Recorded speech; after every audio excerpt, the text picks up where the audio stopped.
Supreme hero Sai Dharam Tej హీరోగా ప్రస్తుతం సంబరాల ఏటిగట్టు అనే సినిమా చేస్తున్నాడు. తేజ్ తన కెరియర్లో ఎన్నో ఒడిదుడుకులు ఎదుర్కొన్నాడు. సక్సెస్ కోసం చాలా కాలం ఎదురు చూశాడు. కెరియర్లో ఎన్నో ఫ్లాప్స్ చూశాడు. ఆ తర్వాత ఆచితూచి సినిమాలు చేస్తూ ప్రేక్షకులను ఆకట్టుకుంటున్నాడు. ఈ క్రమంలోనే తేజ్ సంపత్ నంది డైరెక్షన్లో గాంజా శంకర్ అనే సినిమాను ఆ మధ్య అనౌన్స్ చేశాడు.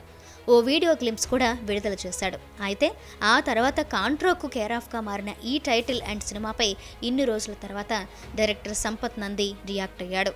సంపత్ నంది ప్రస్తుతం ఓధెలా 2 సినిమా చేస్తున్నాడు. ఈ సినిమా ప్రమోషన్స్లో భాగంగా సంపత్ మాట్లాడుతూ గాంజా శంకర్ సినిమా ఆపేసినట్లు చెప్పి షాక్ ఇచ్చాడు.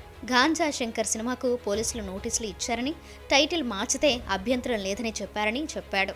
అయితే టైటిల్ మార్చితే కథ పూర్తిగా మార్చాలి, దానికంటే సినిమా ఆపేయడమే బెటర్ అనిపించింది, అందుకే ఆ సినిమాను ఆపేశామంటూ సంపత్ నంది చెప్పాడు. గాంజా శంకర్ టైటిల్ అది మార్చమని పోలీస్ డిపార్ట్మెంట్ నుంచి మాకు నోటీసులు వచ్చినాయి, నాకు, హీరోకి, ప్రొడ్యూసర్కి. వచ్చిన తర్వాత మనం కథ అనుకుంటాం, మనం అందులో కంటెంట్ ఏం చెప్పబోతున్నామో వాళ్ళ దగ్గర డీటెయిల్ ఉండదు. కానీ డీటెయిల్ నాకు తెలుసు, అది అగెనిస్ట్గా రాసిన స్టోరీ అది.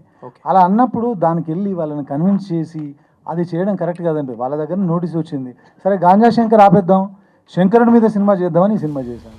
ఇంకాస్త డీటెయిల్డ్గా ఫ్లాష్ బ్యాక్లోకి వెళ్తే గాంజా శంకర్ మూవీకి తెలంగాణ యాంటీ నార్కోటిక్స్ బ్యూరో పోలీసులు నోటీసులు ఇచ్చారు.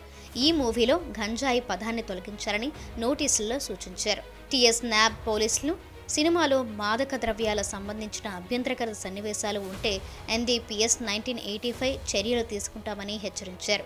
ఈ చిత్రంలో గంజాయి మొక్కల్ని చూపించడంతో పాటు ప్రోత్సహిస్తున్నట్లు సన్నివేశాలు ఉన్నాయని నోటీసుల్లో పేర్కొన్నారు.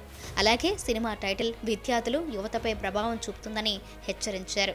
మాదక ద్రవ్యాల వినియోగాన్ని సాధారణంగా ఉన్నట్లు సినిమాలో సన్నివేశాలు ఉంటే వాటిని వెంటనే తొలగించారని, గంజాయి సన్నివేశాలు, డైలాగులు లేకుండా చూడాలని నోటీసుల్లో పేర్కొన్నారు టీఎస్ న్యాబ్ పోలీసులు.